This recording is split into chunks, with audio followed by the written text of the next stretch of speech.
श्रीमद् भागवत कथा एवं श्री राम कथा की अमृत वर्षा के लिए भागवत किंकर पूज्य श्री हर्षित कृष्ण जी के YouTube चैनल को सब्सक्राइब करें। लेकिन तुम मुझे एक बात और बता दो, क्या कोई ऐसा उपाय है कि जिसके कारण नरक में ना आना पड़े? ऐसी कोई व्यवस्था है? क्योंकि पाप कर्म तो सबके पास हो ही जाते हैं जाने अनजाने में। मनुष्य देह धारण करने के बाद में कभी ना कभी कोई ना कोई ऐसा काम हो ही जाता है। कोई पाप की गठरी यदि बंध गई है, उसके बाद भी नरक में ना आना पड़े, उसके लिए क्या करना पड़ेगा बताओ? तुम यहाँ के मैनेजमेंट को जानते हो। बोले बिल्कुल जानता हूँ, और उपाय भी है, और बड़ा साधारण सा उपाय है। क्या उपाय है?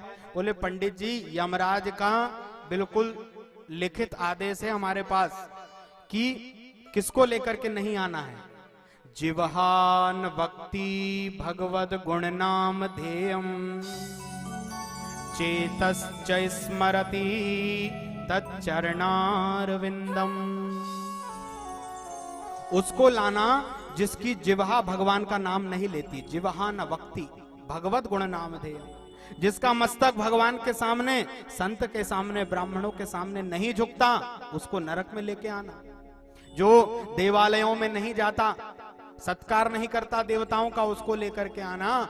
और बोले पंडित जी, एक सबसे बढ़िया बात आपको बता दें कि जो व्यक्ति ऊर्ध्वपुंड तिलक धारण करता है, जो जीवात्मा तिलक धारण करता है, गले में तुलसी की कंठी जिसके रहती है, वो है महाराज, यदि जाने अनजाने में पाप हो भी जाए तो उसको कभी नरक में नहीं आना पड़ता। बोलो नारायण भगवान की। इतनी बड़ी महिमा है तुलसी की कंठी की और तिलक की। हमारे शास्त्रों में तिलक विहीन जो मुखमंडल है, वो महाराज शमशान के तुल्य बताया गया कि ऐसे व्यक्ति का मुख देख लो तो महाराज ये मान लेना चाहिए कि हमने शमशान देख लिया। विद्वान तो कहते हैं कि 24 घंटे रात में हम सो भी रहे तो तिलक लगा होना चाहिए।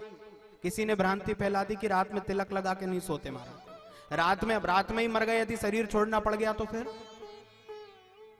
तिलक 24 घंटे। विद्वान तो यहां तक कहते हैं कि जब हम स्नान करने के लिए जाएं तो महाराज स्नान करते समय जल का तिलक लगा लेना चाहिए। कब शरीर छूट जाए भरोसा नहीं। लेकिन तिलक विहीन जो व्यक्ति है, तुलसी की कंठी जो धारण नहीं करता, ऐसे जीव को महाराज नरक की यातना भोगना पड़ता है। और जो तिलक, शिखा, यज्ञोपवीत, सूत्र आदि धारण करने वाला है, वो कभी भी महाराज नरक में नहीं जाता। इसलिए नरक में यदि नहीं जाना चाहते तो वाणी से भगवान का नाम लो महाराज, तुलसी की कंठी धारण करो और तिलक ऊर्ध्वपुंड महाराज, तिलक हमेशा मस्तक पर लगा रहे, शोभायमान होता रहे, शोभायमान। और भगवान का भजन यदि चलते रहेगा तो कभी भी महाराज नरक की यातना में नहीं जाना पड़ेगा। बोलो नारायण भगवान की। सुखदेव जी कहते हैं, राजन,